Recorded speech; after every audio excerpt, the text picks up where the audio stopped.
لو أنزلنا هذا القرآن على جبل لو أنزلنا هذا القرآن على جبل لو أنزلنا هذا القرآن على جبل لو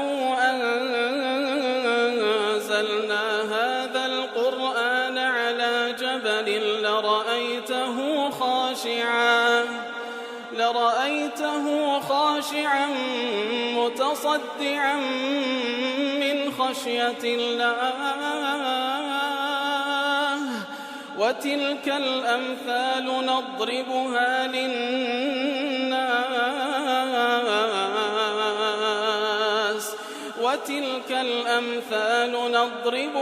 للناس لعلهم يتفكرون. الحمد لله والصلاة والسلام على رسول الله وعلى آله وصحبه ومن والاه. السلام عليكم ورحمة الله. خوشحال لواني 488 لواني كاين تفسير القرآن بيروز بيم وخدمتان بس رضامندي رب العالمين وهوادان وازي السودي لور بقرن. أعوذ بالله من الشيطان الرجيم. بسم الله الرحمن الرحيم. وليحكم أهل الإنجيل بما أنزل الله فيه ومن لم يحكم بما أنزل الله فأولئك هم الفاسقون. بەڵێ خۆشەویستان دیارە وەکلوانەی ڕابردوش لە خزمەت ئەواتە پیرۆزەدا بووین لە دوای ئەوەی کە خی گەورە سوبحانەهو وتعالە باسی تەوڕاتی کرد، ئەنجا باسی ئینجیلی کرد، باسی هاتنی عیسای کرد عەلەیهی سڵاتو وسەلام کەوا ئینجیلی پێبەخشرە لە دوای ئەنبیای بەنی ئیسرائیل کەوا ئەو ئینجیلەی تەواوکەری تەوراتە زیاتر مواعظة أو زاخواي جور سبحانه وتعالى دفن وليحكم أهل الإنجيل بما أنزل الله فيه دايبا أهل إنجيل كاربكن بو أحكاماني كرب العالمين دايبا زاندية وليحكم أهل الإنجيل بما أنزل الله فيه بو أحكاماني كخواي جور سبحانه وتعالى لإنجيل دايبا زاندية ومن لم يحكم بما أنزل الله فأولئك هم الفاسقون. هركسش حكم نكا بو شريعتي بو كتابي كخوا داي بزاندي اوان كسان فاسقو درچون. بەڵێ خۆشەویستان ئەو کلوانەی ڕابرد باسمان کرد کەواتە خوای گەورە فەرمان بە ئەهلی ئینجیل دەکا کەوا کار بە ئینجیلەکەیان بکەن لە ضمنی ئەو ئاەتانەی کەوا لە ئینجیلەکەیاندا هاتیە ئەوەیە کەوا وەکو خوای گەورە ئیشارەتی پێ دەکات لە سوورەتی ئەلحوجورات کە خوای گەورە فەرمانیان پێ دەکات کەوا لەسەر زمانی عیسا عەلەیهی الصەلاة وەسەلام موژدەیان پێدرایە ومبشرا برسول يأتي من بعد اسمه أحمد. ئیتر موژدەیان پێدەدا بە پێغەمبەرێک کەوا لە دوای عیسا دێ عەلەیهی الصەلاة وەسەلام کەوا ناوی ئەحمەدە کە محەممەدە صلی الله عليه وسلم کە ناوەکەی تریشی هەر ئەحمەدە. ئیتر خوای گەورە فەرمانیان پێ کار بە ئینجیل بکەن، ئەهلی ئینجیل با کار بە ئینجیل بکەن لە ضمنی کارپێکردنیان بە هەموو ئاەتەکان کار بۆ ئاەتێ بکەن کەوا عیسا عەلەیهی الصەلاة وەسەلام موژدەی بەهاتنی پێغەمبەری ئاخری زەمان دەدا صلی الله عليه وسلم. ئیتر با کار پێ بکەن و ئیتیباعی بکەن، با کار پێ بکەن و ئیتیباعی بکەن هەر کەسێکیش کار بەو شەریعەت و کتابینەکە کە خوای گەورە دای بەزاندێ ئەوانە کەسانێکی فاسقن. جا هەندێک لە زانایان دەفەرمون وليحكم أهل الإنجيل بما أنزل الله فيه أو خواي جوري فرمان لقرآن بيرس فرمان بأهل الإنجيل لك كار بإنجيل كام كان كلا ضمني وش بيوستا إيمان بمحمد المصطفى بين صلى الله عليه وسلم. هندق لزانا انتروا أو آتي تفسير كان بوي كوا لا إنجيل لبويان داب زيبو وكو بالضبط أو هذا فرمون وقيل هو حكاية للأمر الوارد عليهم كواتلير دا خواي قول باسي فرمانك دكا كلا إنجيل لبوان هاتيا بتقدير فعل معطوف على قوله وآتينا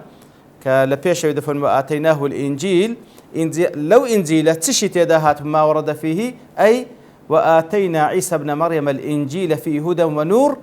كخواي قول لات كبيش تدفن إنجيل ما بعيسى فرمو كهداية ونور تدابو وهروها وقلنا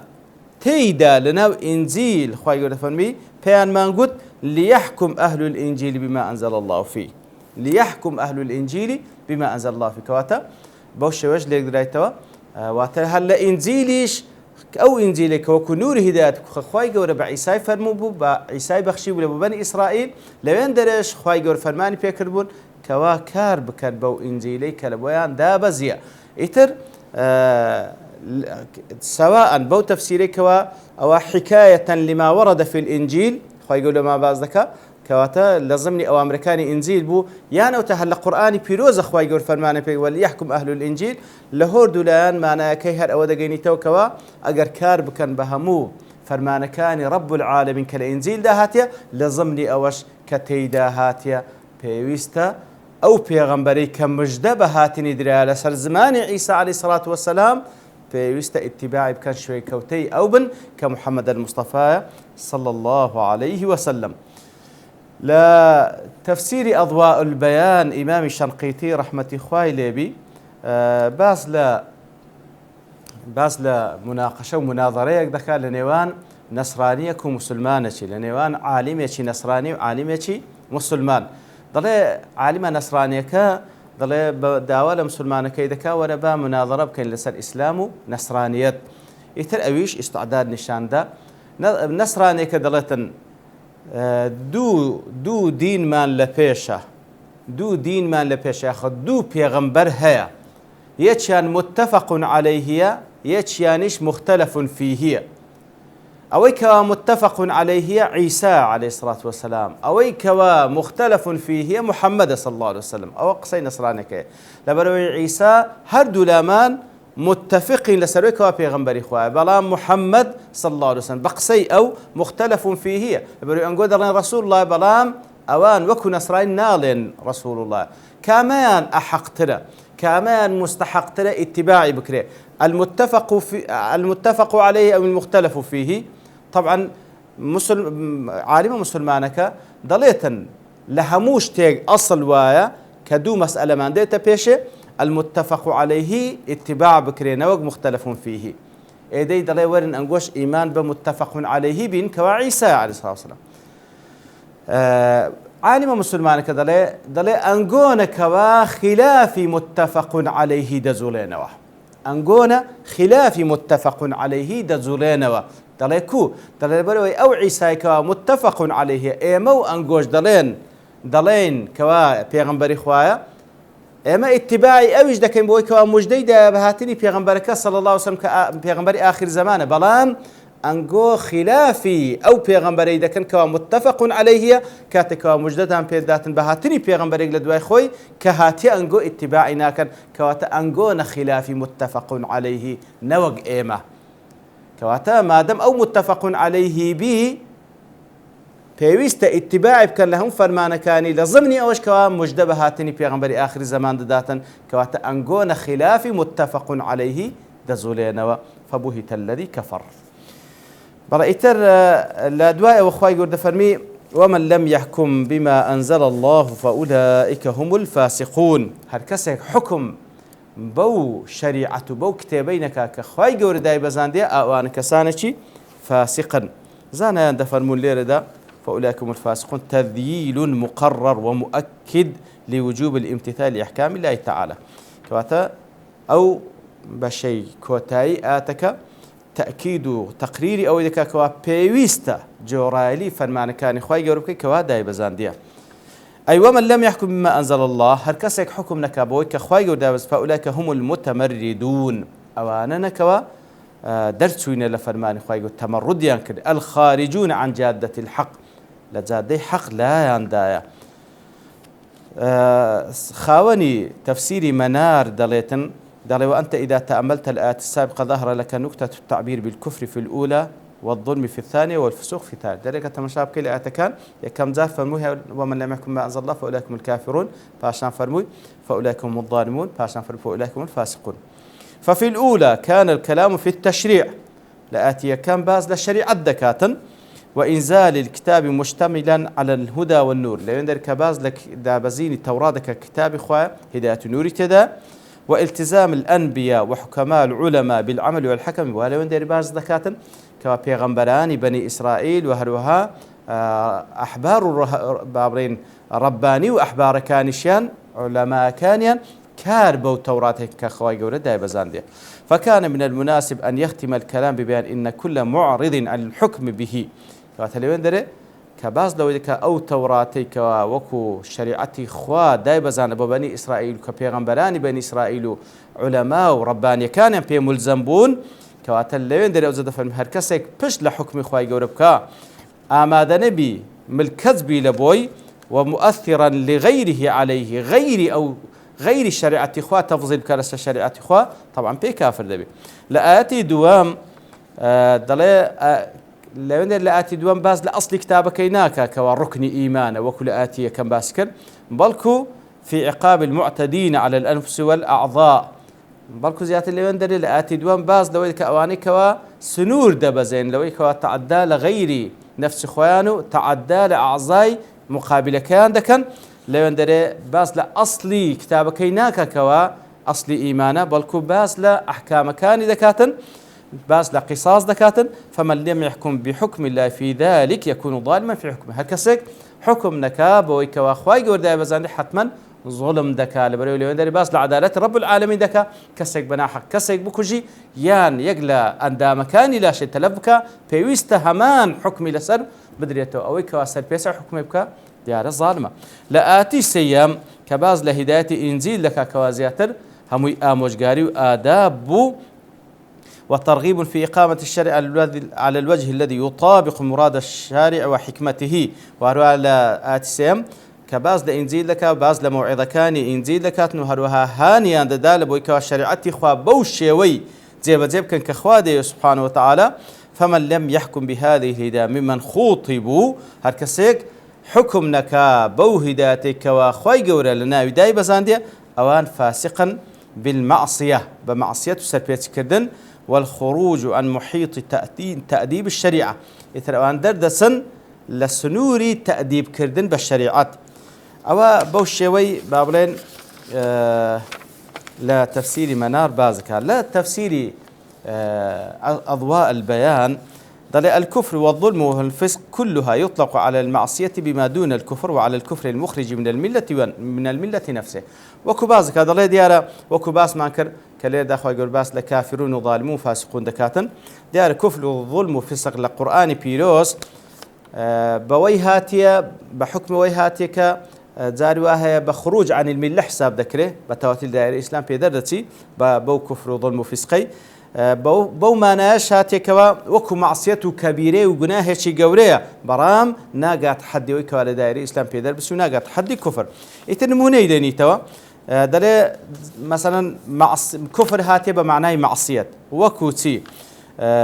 دفرمي لما سألته المرأة عن سبب كون النساء أكثر أهل النار كاتك برسالة إذا كان لبيغمبر صلى الله عليه وسلم لبرتسي آفرتان زور بي أهل آجر تفرم إن ذلك واقع بسبب كفرهن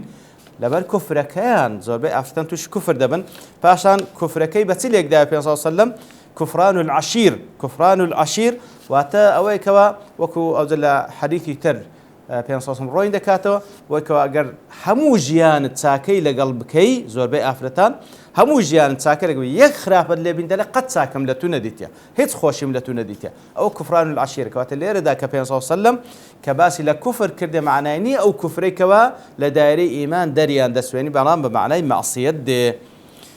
بلام جاري واشي كفر بمعنى خروج عن الملة ديتن وكو قل يا أيها الكافرون لا أعبد ما تعبدون أو اللي ردا بس لو كافر عندك كوا لداري إسلام درسوينه ولا خارج دائرة إسلاما وهلوها ظلميش بمعنى كفر دي والكافرون هم الظالمون ليردا أو ظالمان أو كافران كذا في المهرقان ظالمان داري إسلام بيدر تسوينا وقولوا ولا تدعو من دون الله ما لا ينفعك ولا يضرك فإن فعلت ذلك فإنك إذا من الظالمين لسورة يونس كوات لغير إخوة سبحانه وتعالى پرستن لبو هیچ کسیش که انجام بده که سود و قازانزی ناتوان سود و ضرر ناتوان پیدا بگینی اگر وات کرد فإنك إذا من الظالمين كوات ليردا اگر لغير خوات پرست او دبیا ظالم بو معنای کوا لدائره اسلام دردسی وهو على سورة لقمان إن الشرك لظلم عظيم وكوات ظلمش بمعنى كفري أكبر هاتية ومنه بمعنى المعصية جاري واشي بمعنى معصية هاتي ظلم وكل سورة فات فمنهم ظالم لنفسه ومنهم مقتصد باز لو أمتيك كقرآن ينبي بخش لديان كانت السيبش باش يقلوانا ظالم لنفسه ظلم لنفسه خوي كده بمعصية أنا لداير الإسلام ماينة وفسق جبه ما شوى جاري بمعنى كفر دي وكل سورة السجدة وأما الذين فسقوا ففي النار أفمن كان مؤمنا كمن كان فاسقا مقابل بإيمان بكاردين ليردا كواتا بمعنى فسق أكبر دي بمعنى درسون دائرة إيمان جاري واشي بمعنى معصية دي وكو خواهي قد فرمي ولا تقبلوا لهم شهادة أبدا وأولئك هم الفاسقون ولا تقبلوا لهم شهادة أبدا أولئك هم الفاسقون أو باس لشي دكا لسورة نور باس لو كسان كوا قذف محصنات دكن واتا بختان با آفرتي دائما باك دكن بلام دیارە هەمووشمان دەزانین بوختانکردن بەڵێ گوناهێکی گەورەی بەڵام لە دایرەی ئیمان نایباتە دەرێ و لە دوای ئەوەش ئین الذین جاءوا بالإفك عصبة منكم دەفەرمی ئەوانەی کە بوختانیان کرد شەر نییە بۆ بوختانەیان لە دایرەی ئیمان دەرچوون بەڵکو کۆمەڵێکن لە ناوەنگۆ کەواتە لە دایرەی ئیمان پێ دەرنەچووینە وەکو لە سورەتی الحجرات دەفەرمی ئەو الذین آمنوا إن جاءكم فاسق بنبأ فتبينوا کەواتە بە هەمان شێوە لێرەش فسق بەمعنای بابرين كفرنا كواتا ظلم وكفر وفسق لقرآن ولسنة بمعنى كفر مخرج عن الملة هاتية وبمعنى معصية جورش هاتية أو زاو كذلك العبرة بعموم اللفظ لا بخصوص السبب لو آتاني كواهات ومن لم يحكم بما أنزل الله فمن كان امتناعه من الحكم بما أنزل الله هالكسك امتناع بكالوي كوا حكم بو شريعة بك كخواي جوداي بزاندية لبرتي امتناع دكا لبرتي نايكا لقصد معارضته ورده بوما بستي زي بزيناك لبروي معارضة لبوي ردي دكاتوا والامتناع من التزامه آمادني التزام بابا ببي فهو كافر ظالم فاسق كلها بمعنى الخروج من الملة كواتا ليردا أجر بوشيوي بالتزام باب زي بزينك معارض بلبوي امتناع بالتزام بكاتن رد بكاتوا ليردا كفر وظلم وفسق خروج عن الملة وبي كافر دبي ومن كان امتناع من الحكم بلام أويكا امتناع بكالبري حكم بينك لهوى لبر هوا أرزوتش خوي فلان حكم زي وزيناك وهو يعتقد قبح فعله لقال أوش دزاني أو شيء كذا زور قبيح ناشرين فكفره وظلمه وفسقه غير مخرج من الملة لو حالتي بس لبر هوا أرزوا جنا خد زاني وشيء كذا خرابة كذا وزيناك لذا كفر وظلم وفسقك معصيته جوريه بلان بي كافر نابي إلا إذا كان ممتنع من الحكم به شرطا في صحة إيمان إلا لحالتك أويك وآمادنية زيبك لو حكمي شرطك لدرستي إيمانك وكو كالامتناع من اعتقاد ما لابد من اعتقاده كسك آمادني باعتقاد بيرباوري بوشتيه بك وأخواي قرف من بيكرديا أو لو حالتي أو هر بي كافر دبي أجرنا تنها بي فاسق دبي والعلم عند الله تعالى وصلى الله وسلم على نبينا محمد وعلى آله وصحبه أجمعين وآخر دعوانا الحمد لله رب العالمين. لو أنزلنا هذا القرآن على جبل لرأيته خاشعا متصدعا من خشية الله وتلك الأمثال